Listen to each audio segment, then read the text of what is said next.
దేవా, మీరు తప్ప నాకెవరున్నారయ్యా? నా దిక్కు నీవే కదా, నా ఆధారం నీవే కదా. నీవున్నావని ధైర్యంతోనే కదయ్యా నేను బ్రతుకుతుంది. నువ్వు ముఖం చాటిస్తే నేను ఎట్లా బ్రతకగలనయ్యా? నా ప్రార్థనకు నువ్వు జవాబు ఇవ్వకపోతే ఎలా ఈ భూమి మీద నేను మనగలనయ్యా? నిన్నొక్కడిని ఆధారం చేసుకుని బ్రతుకుతున్నా.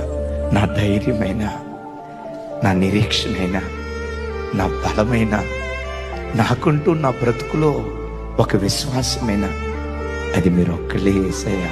మీరు ముఖం చాటిస్తే నేను తట్టుకోలేనయ్యా, నేను తట్టుకోలేను. నేను నమ్ముకుని నిన్ను ఆధారం చేసుకుని బ్రతుకుతున్న వాడినయ్యా.